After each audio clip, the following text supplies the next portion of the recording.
Welcome everybody to our, this is actually our third quarterly Earthquake Country Alliance meeting, to being in virtual. So we're kind of getting used to this new format, and so we welcome everybody to our meetings and are very happy that you're here. So we have adopted our regular meeting, from our regular meeting format to this new Zoom, and providing more timely information and resources. So part of that format is we're not going to go through the usual business of introducing our committee people and all of that in the interest of time, but being able to focus more on the information and the content of our meeting and being able to provide that to you. So I am Mark Benthien. I am one of your co-chairs with the coordinating committee. I am the manager of the Office of Earthquake Programs at Caltech, and I am one of your Southern California coordinators. I co-chair this with Heidi Rosofsky, who hopefully will join us soon, but she's having some technical problems. She's made it, Heidi. Margaret. I'm here. Oh, good, Heidi. Okay, introduce yourself. I'm Heidi Rosofsky. I'm one of the co-chairs for Southern California's Earthquake Country Alliance group. I'm an inclusive planning specialist with Global Vision Consortium. So that's kind of the short and sweet of it. Okay, so Mark, you want to advance the slides? One more. Okay. So many of you have been members of the Earthquake Country Alliance for many years, but we also may have some new people. So I want to just give a very brief overview of what is Earthquake Country Alliance for those of you that might be new to the group. So Earthquake Country Alliance is a public-private grassroots organization comprised of over 1,500 leaders like you, working together to promote and improve preparedness, mitigation, and resilience. The mission of ECA is to support and coordinate these efforts. Next slide. And so with the Southern California, so actually go back to the other slide, Mark, I'm sorry. So with that, we also have statewide sector-based committees that develop resources and deliver programs and materials that you can utilize in your daily operations. We also have local regional alliances who then have meetings such as this to update you on all the information that's coming out and materials and things that people are doing, and sharing what other people are doing so you can do that within your organization as well. Some of our stakeholders are comprised of our California Office of Emergency Services, who provides funding through FEMA, who is another one of our stakeholders. And then another stakeholder, of course, is USC, who administers the ECA. So that's kind of, in a nutshell, how Earthquake Country Alliance works. And next slide. So for our Southern California region, we have coordinating committees. And this is a list of our coordinating committees. These committees work very hard to be able to bring in new members, being able to coordinate with state groups, providing this information to you. And on our regular meetings, we have all of our committee coordinators give a report on what is new. But in the interest of time for these meetings, we're now going to do that through email.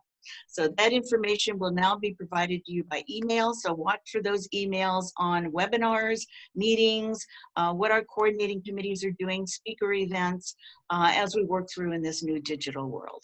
Okay, next slide. One more thing on that, and if you're interested in joining one of the committees, be sure and get in touch with us so that we can add you to that committee, and hopefully you'll find something that you're really passionate about working on. Yes, and that's going to be through earthquakecountry.org/alliance. Okay, so Heidi, you want to go ahead and introduce our agenda? Today's agenda, we are delighted to have a great speaker, and that's Vance Taylor from the California Governor's Office of Emergency Services. And he's going to give us an idea of what's going on in California's model for emergency planning. Our Mark Benthien is going to be talking about shakeout drills and ideas and things we can do during COVID-19. The breakout groups is something we haven't done before, and we really want the the breakout groups to really focus on how we can adapt Shakeout to the current norm that we are involved in. And then we'll also have a report back from the breakout groups, and we'll be giving you the instructions for the breakout groups when we get there. And so our first speaker, Heidi? Our first speaker is Vance Taylor. He is the head of the Office of Access and Functional Needs with the California Governor's Office of Emergency Services. He's an amazing individual with a lot of knowledge, great storyteller, but he is really passionate about ensuring that anybody and everybody is included in making sure that emergency services have taken into consideration their needs and plan for them, and helping others in the state to be able to do the same. So Vance, you're on. Very cool. Well, listen, thanks everybody. I appreciate everybody being here. Listen, I think, and I've said it before and I'll say it again, anytime you tune in, you log on, that's a real win, because I know we're competing right now with Netflix and Disney Plus. And so the fact that you're watching this instead of maybe the Avengers, I'm just going to take as an incredibly great sign. I want to talk a bit today about California's model for integrated emergency planning. I think now more than ever, it's a very appropriate time to have this conversation. Let me see if I can advance these slides.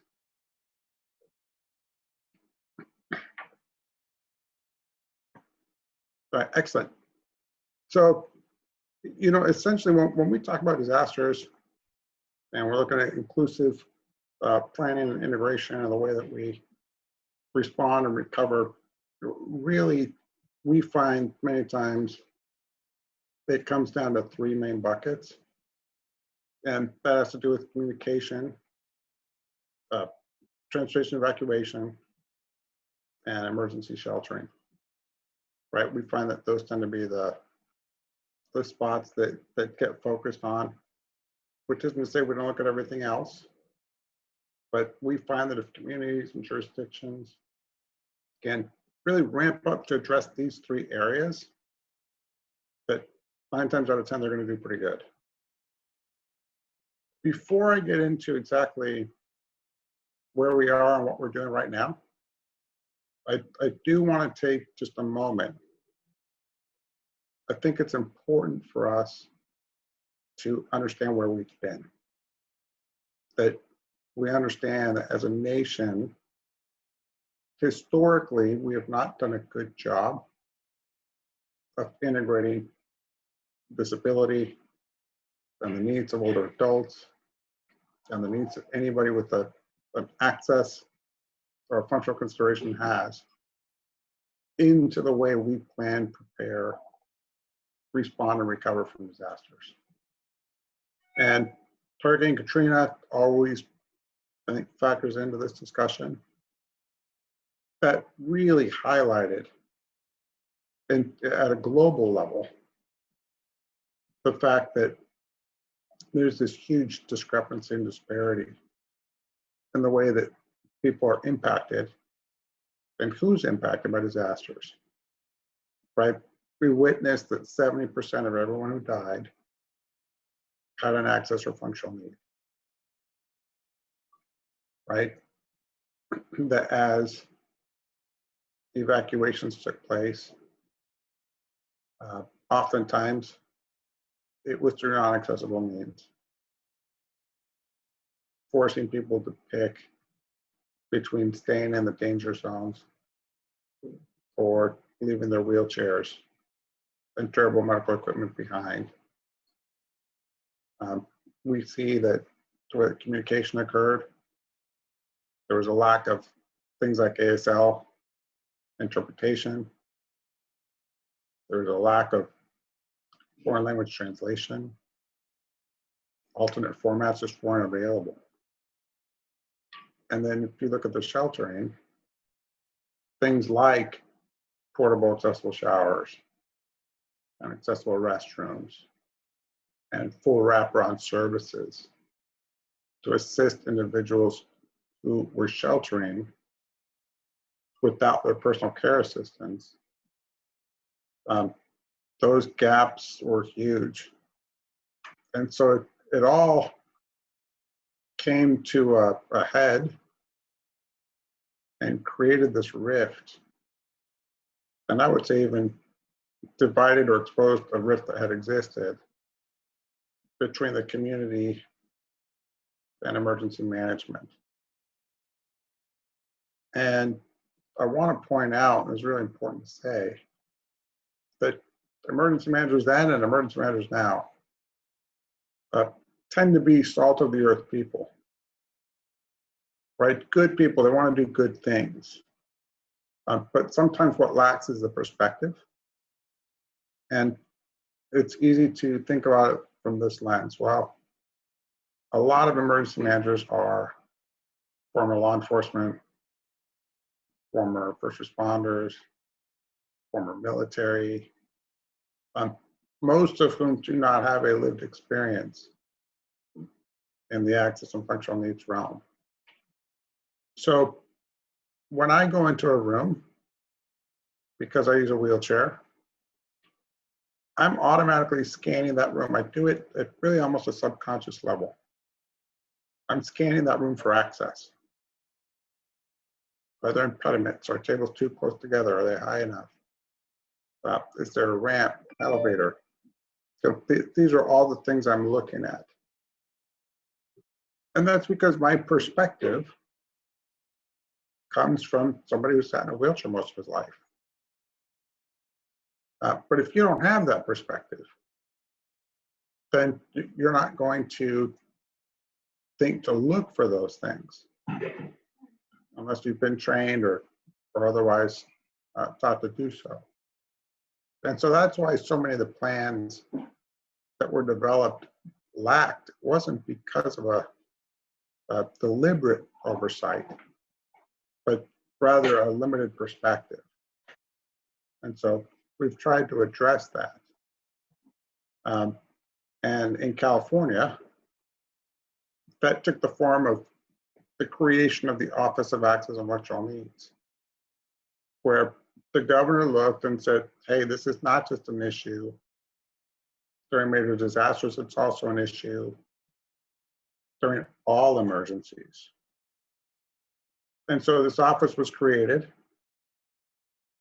and the position of chief became a gubernatorial appointed position. That's the position that I'm fortunate enough to hold.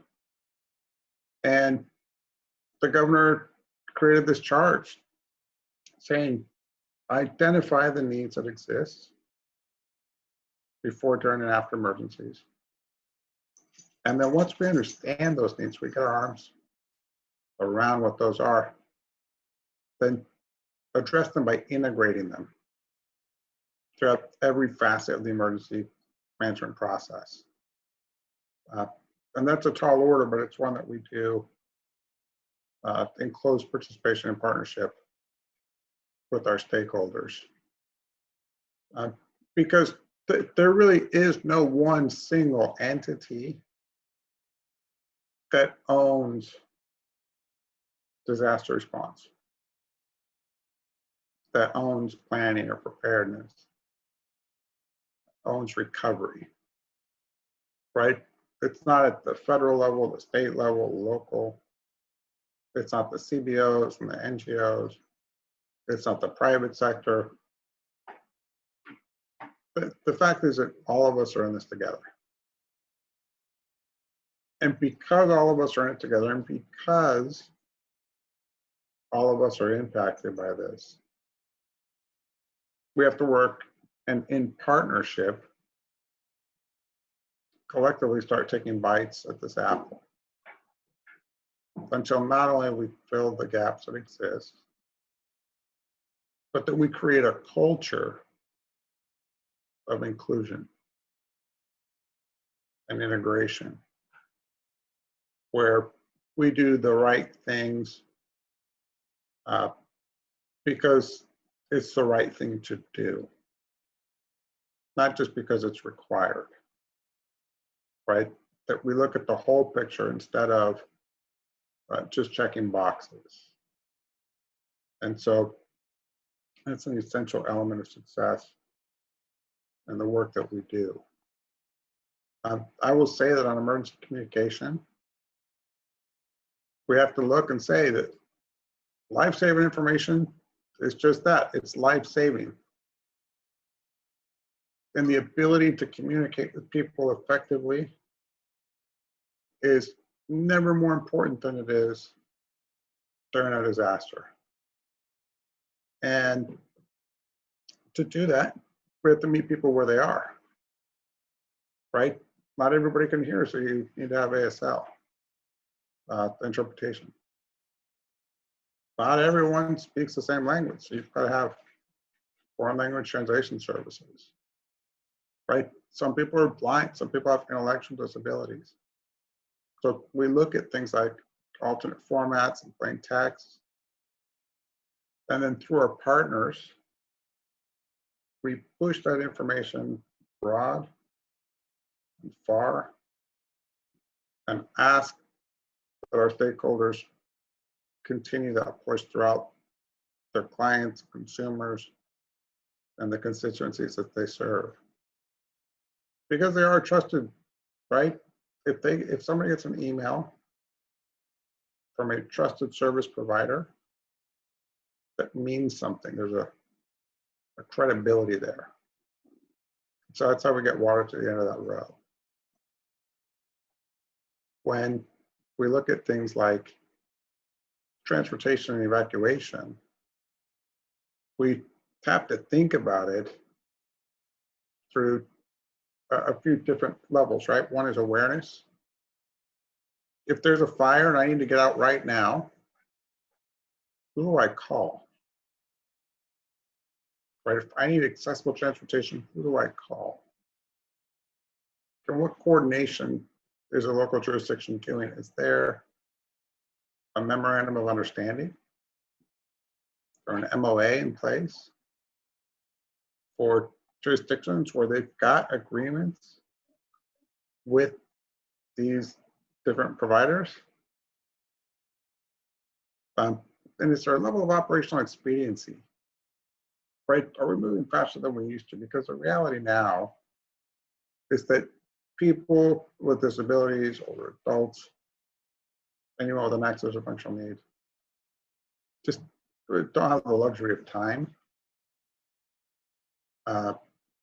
that their counterparts have, right? So if somebody, let's say with a disability, gets an emergency alert or warning, and it says, you got to go. Well, it's not like their neighbor where the neighbor packs a bag, throws in the car, and takes off for safety. Right? This person might have to call a care attendant and wait for them to arrive. And then pack up their durable medical equipment and their supplies. And then wait for an accessible transportation provider to come and pick them up. And all that waiting puts them at greater and greater and greater risk.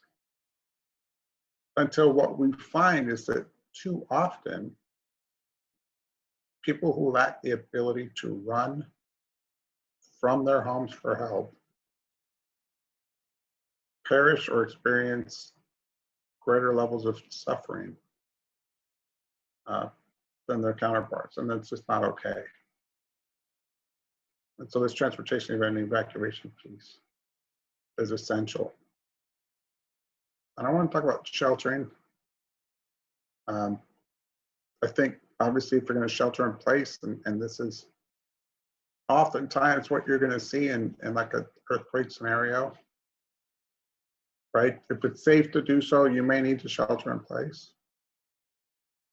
And the reality there is that personal preparedness is key, right? How can I prepare now for a disaster? You know, you've heard that saying about, you know, when did Noah build the ark? Well, before it started raining. right?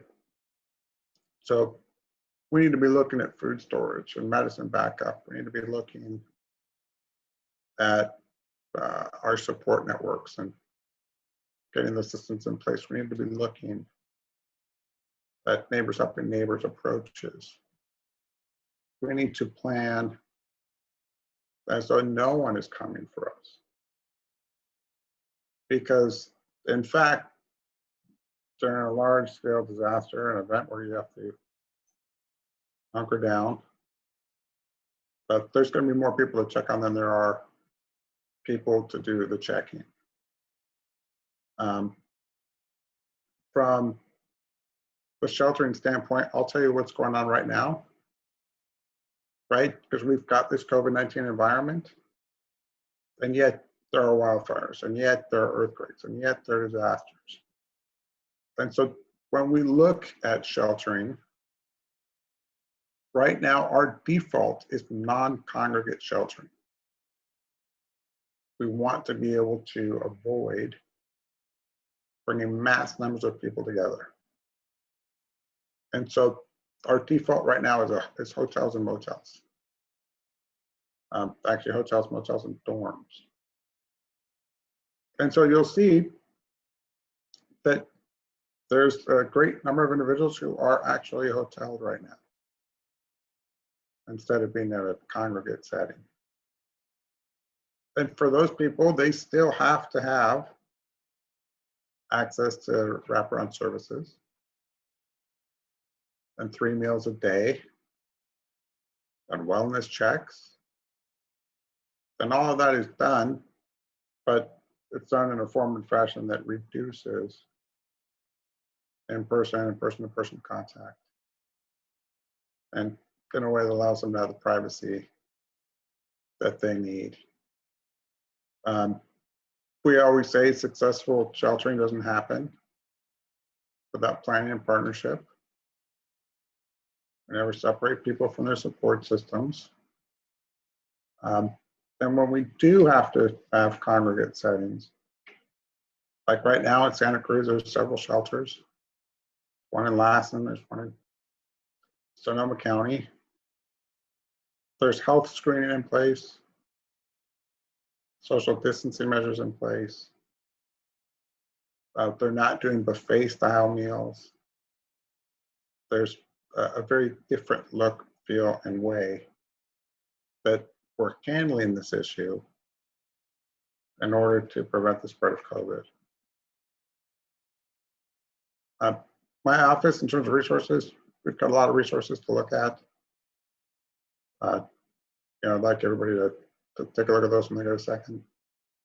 I think part of what we need to look at as well is something else I had in here, right here for resources.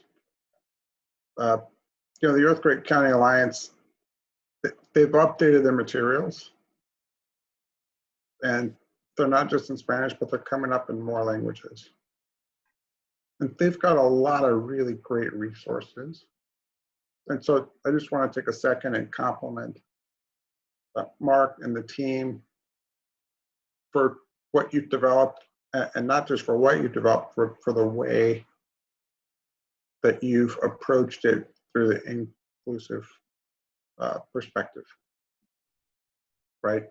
That you're creating things that aren't just in a vacuum. It's in partnership with all community stakeholders. And it's being pushed out in a form and fashion that is accessible for everyone. And so I would encourage everybody to check out this link. I would encourage people to download these products. And I would remind you that not everybody has the luxury of being on this Zoom meeting. And so by virtue of the fact that you're here, you now have a responsibility to share this message with others. You have a responsibility to talk about integration and inclusion. You have a responsibility to look at planning and preparation and response and recovery. to recognize that this is all very doable, but that it takes partnership, and to ultimately become the right person at the right time for the many Californians who are in need, right? We need to recognize that we never stand taller than when we take the time to stop and lift another. And so you lift and I'll lift, and through our collective efforts, all Californians will ascend. So thank you for that. And if you have questions, Vance, I just want to thank you for what you were sharing about our resources, and I will be highlighting them in my talk coming up in just a few minutes as well. We really appreciate your partnership in our Senior and People with Disabilities Committee. And if there's others who would like to be a part of that group or one of our other sector-based committees, definitely look at, you can email us at info@shakeout.org or go to earthquakecountry.org/committees to see what those are. So yeah, we do have a moment for any questions for Vance. Jason, perhaps, have you seen any specific questions coming in for for Vance? We have a Vance and a Lance on this call. For Vance in the chat before we ask any, open it up. I've actually only seen compliments to Vance. So yes, if anyone does have any questions, that's okay. Take the time to write them out. And of course, I only have the greatest of compliments myself for Vance, and thank you so much for being here today. It's my pleasure, and thank you for what you do. Always have to participate. I have to ditto that.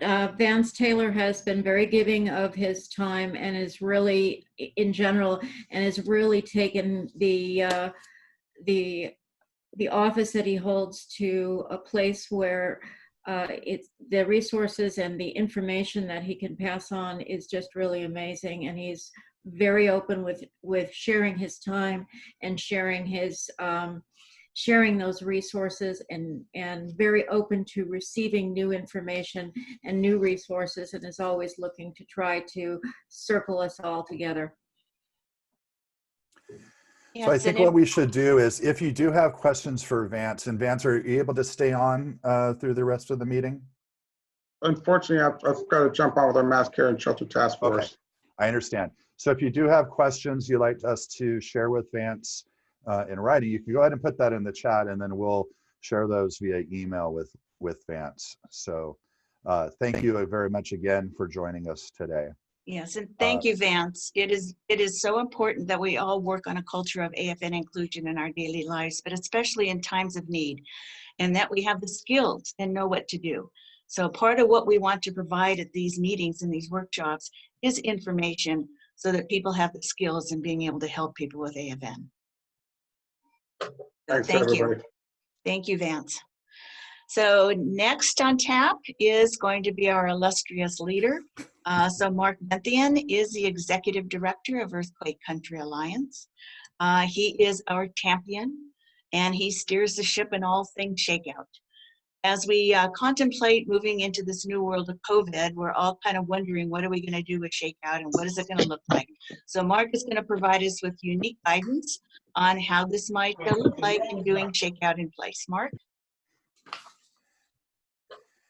Thank you very much, Margaret and everyone. If everybody could just remember to keep your camera and microphone muted. That way everybody can not have any distractions. Thank you very much. So I'm going to go very quickly now so we can still have time for our breakout discussion. So we will be sharing these slides. I apologize for how quickly I'm about to go, but you'll have all the links and everything shared, as well as the recording of this presentation. So don't worry about writing anything down as I go through. All right. So of course, Shakeout has been growing. We started it all here in Southern California in 2008. Last year was record-breaking participation around the world, across the country, and in California and many other states. We don't expect that this year, of course, because of the pandemic. We hope that people will still have earthquake drills, and that's what we want to talk about here. International Shakeout Day is October 15th. It's always the third Thursday of October. And you, of course, go to shakeout.org for all the resources across all the regions, but shakeout.org/California for registering your drill and getting drill resources. You know, typically how people participate in Shakeouts, you go to that website, you plan your drill, and we have resources on the how to participate section, and also great kind of insider messaging resources at shakeout.org/messaging for social media posts that you can do, and videos, and a lot of great content there for both sharing with your own participants, but also communicating that you're doing a shakeout with others. You then want to hold your drill, and it could be as simple as a drop, cover, hold on drill for 1 minute. You could add more elements, and then you could do something even more advanced, even a full-scale exercise. Then you share what you learn on social media, or maybe after-action reports, depending on what type of reporting you need to do. And just letting other people know that you're doing drills, that you're practicing, and what you're learning is very much the purpose of Shakeout from the beginning. It's not to get people under tables, though that's a lot of what happens. It really is to get conversations going and getting people learning about what to do when an actual earthquake were to occur. But in 2020, you know, we want to think about considerations for how we adapt the drills. For one thing, it's always the case, earthquakes won't happen at 10:15 or so on a Thursday morning. So you can always choose alternate dates and times for your Shakeout drill. And that actually is a good thing. It is good to practice at different times in different situations each year. Likewise, it won't always happen. An earthquake won't always happen and everyone is together at work or in school or in the group that you might normally do a Shakeout drill with. That's also important to practice in different situations in any given year. And so what we're calling Shakeout in place, wherever you are, if you're at home or work or at school or while traveling, that's where you can do your drill. We often get the question, where do I go to Shakeout? And the answer generally is where you are. There's nowhere to go to. An earthquake can always happen wherever you are. And so practice in that moment. And we do have resources that I'm showing some graphics and materials and guidance at shakeout.org/COVID-19, as you can see here. Now, the other aspect is that maybe you're going to do your Shakeout activity through video conferencing. We could all do a Shakeout drill right now. We could all watch each other. If we had our cameras on, we could all be going down beneath the desks if we're at one, or taking that self-protective action. We could bend over and cover our head and neck. I'll remain seating, which is really a guidance. If you can't get down and get back up again, that's the general guidance. You could have this during classes. In fact, a lot of schools, that's what they're planning to do with their distributed education, their distance learning, having drills like that. You can do this during staff meetings or other group meetings. You could do this during a church service, or all these ways that people come together now via Zoom and other online video conferencing. You could do your drill.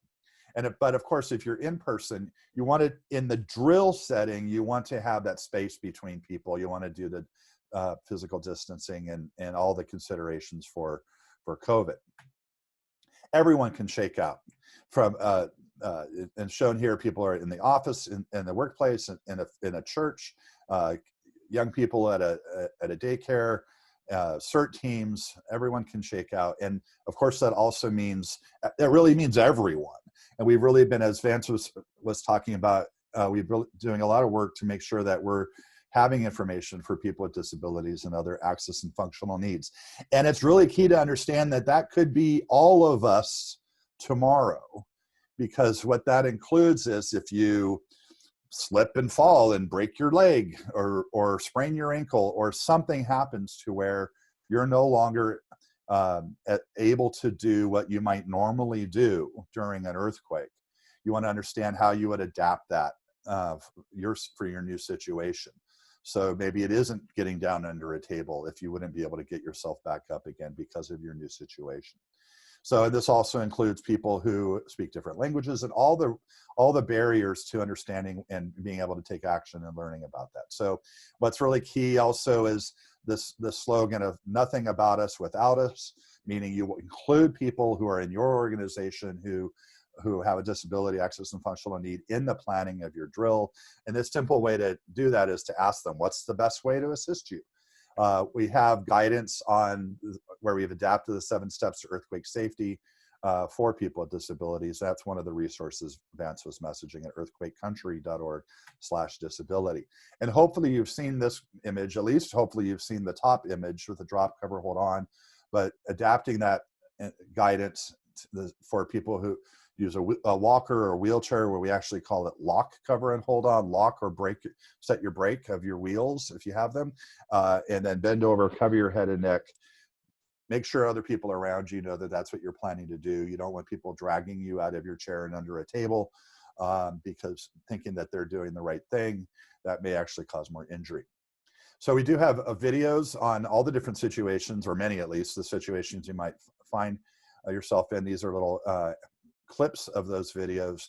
You can see those on our webpage at youtube.com/greatshakeout on our YouTube channel, and also at shakeout.org/messaging. We have a lot of resources to help you plan your drill. We do have a new flyer here for COVID, and it really is these kind of ideas of what considerations do you need to have to think about how you would hold an earthquake drill this year.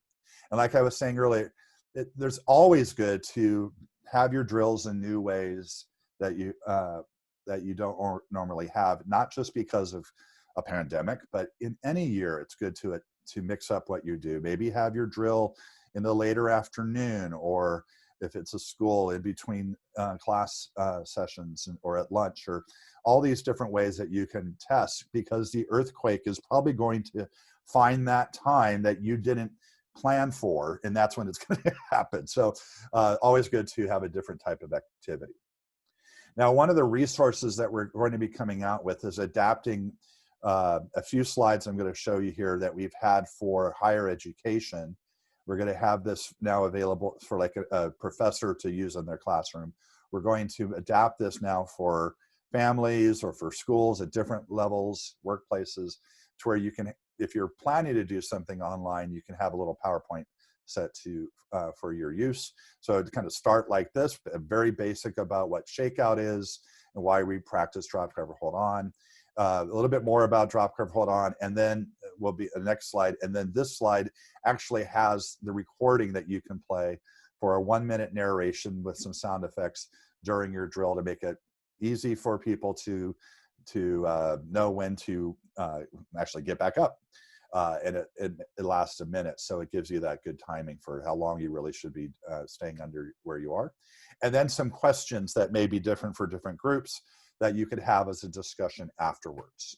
So as you can see, this kind of like issues you might deal with in a situation after immediately after following an earthquake. You could also talk about what might you secure in the place where you are that to prevent it from falling on you.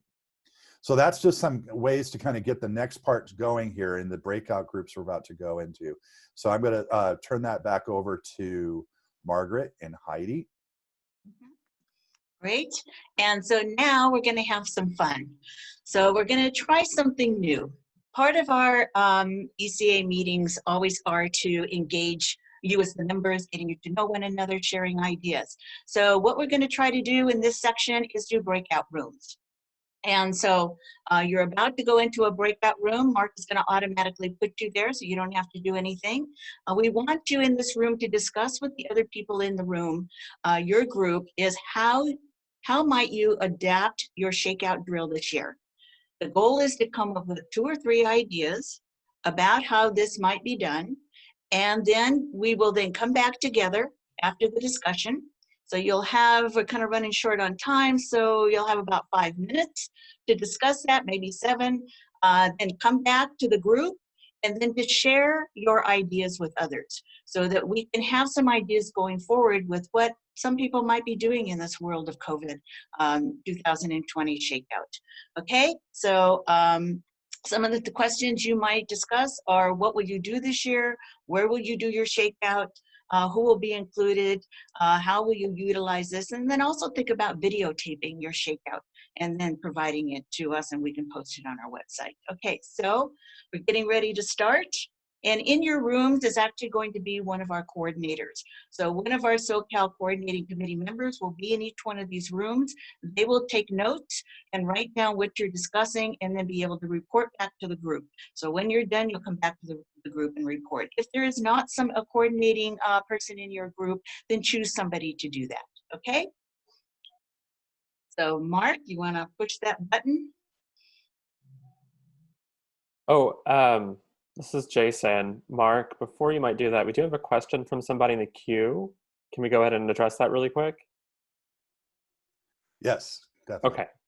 It was just from a participant, her name is Mary, and she asked that her organization provides home health and hospice care.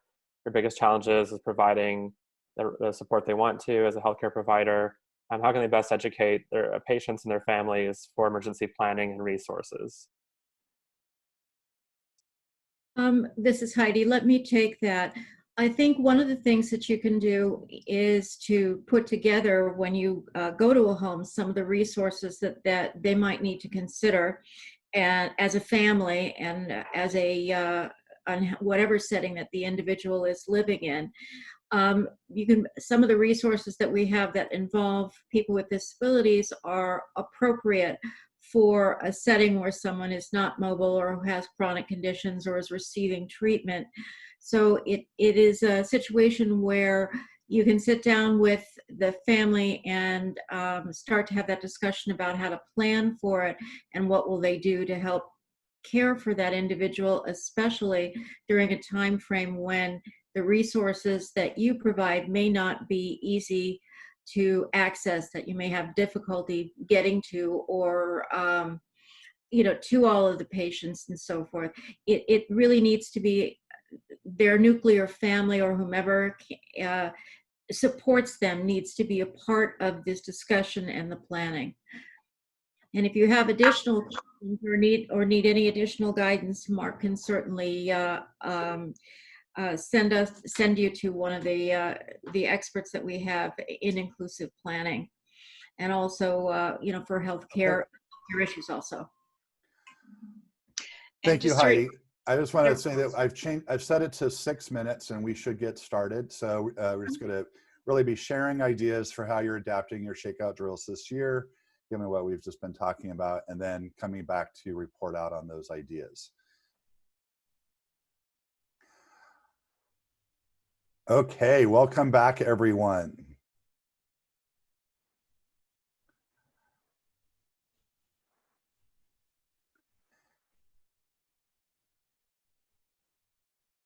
Okay, so we're going to hear from the leaders of each of the breakout rooms, and I have a kind of a room order here, and Margaret and Heidi, if you don't mind, I'll just call the rooms. So starting with Heidi, if you could turn your camera and mic on and give your report. Okay, I'll throw out one of the ideas.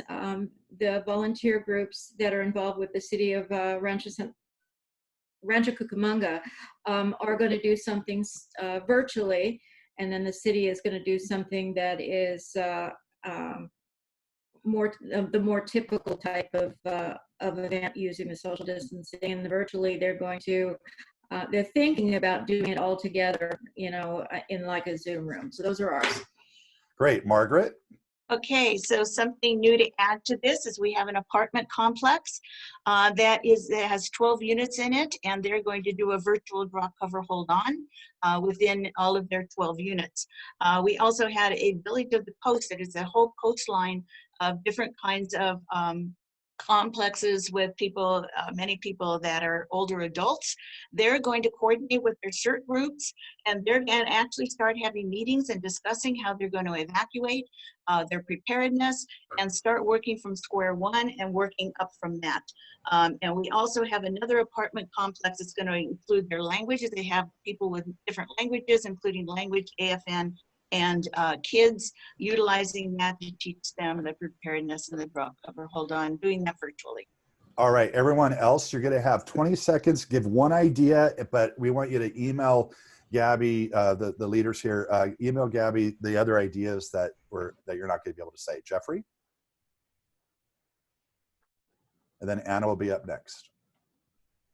Excellent, I had a very good group. One idea was to complete like a map your neighborhood, a shakeout drill for the block. and have a safety committee for the neighborhood, essentially following the LA County Public Health guidances for distancing and also mask wearing. To do like a live scale drill, evacuate from the main building. This is important due to the fact that usually this place has 1,200 people, but now they only have like 80 people working in the building, say. And so now they have to send that message out to people who are actually working from home. All right. To ensure there's a call and response. Thanks, Jeffrey. Anna. You're muted. There you go. I got booted out, so if anyone else from my group can Oh, offer, yes. Debbie's here. Debbie's taking Yes. over for you. I'm sorry, everything crashed. I had to switch I to my. understand. Go It's ahead, all Debbie. good. So I thought that an interesting idea from our group was a company who a lot of the parents are homeschooling their kids right now. And they're going to take the opportunity to use Shakeout as a homeschool project and have the staff do a drill Awesome. with their kids so that they get under the table with their kids at the same time. Great. Marilyn Jimenez. Sure. So something new is how schools are going to do this virtually. So we had one school with 475 students. They're transitioning over to Zoom. So they're just looking for resources on how, whether it's individual teachers who do a smaller training and shakeout drill, or whether it's the whole system, the whole school. Hey, you're next, and then John Hammett. Haley? You're muted. Let's go to John for right now, and then back to Paley. We have a really exciting thing happen in our group. We have one of our participants here runs. They have the outside set up for screening and COVID testing, and they're going to use those outside screening tents to have the drill out there outside with those people. And they've already been educating their patients by putting up poster boards with what to do. Great. So that's an exciting thing. That was Yeah, that's really really good. cool. That's a great idea. Hey, back to you. Yeah, so yeah, we have Patty from Pachanga And then Casino Pauline. with us today. They are forming a video production team this year and maybe produce some videos related to fire prevention and possibly shakeout related videos too. So that was fun. That's great. Pauline. Hi, everyone. We had a really great idea. I'll put the other ones in the chat, but the one that I thought was notable was to invite somebody who is an animal response specialist to come in and do some talks and to do some education. That might be an idea even for ECA in the future. Thanks. And Lance. Okay, in our group, Rajesh Shunmagaval is a truly inspirational grandmother with more than 15 grandkids and their family members all around the country. Her birthday is October 14th. She's going to have one of her tech-savvy grandkids arrange a Zoom drill for her birthday, and I recommend she uses materials from the Shakeout website. And that's something everyone can do.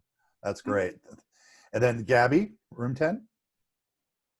Yeah, so in our group, we had a good discussion about working from home and the resources available at earthquakecountry.org and how they will utilize the broadcasts. But also an interesting thing that came up was that due to restrictions, we would, not everyone's going to be able to record it because of the issues with students and school systems. So something to keep in mind as far as recording shakeout activities.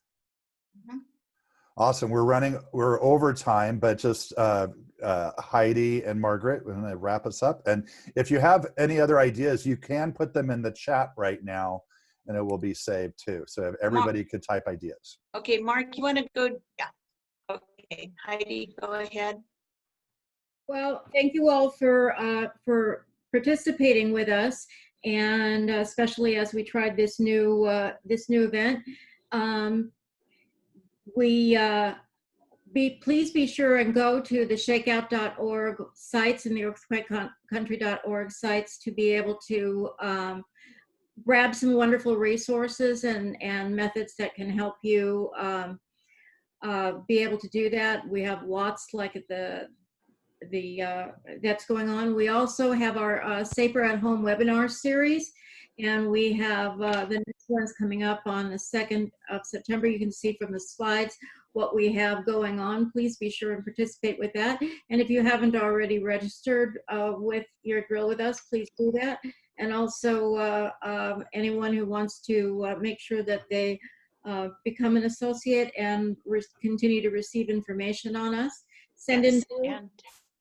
and so our next meeting is going to be Wednesday, November the 11th. So everybody look for that notification. All of the presentations today will be sent to you via email. So make sure you watch for that. And that if you have not registered to be with the Alliance, to go ahead and go to SoCalEarthquakeCountry.org/alliance and register your participation as a member, so that you will get these emails. And also, if you take any videos of your shakeout drills, please send those to us and we will be able to post them for you and show people what everybody is doing.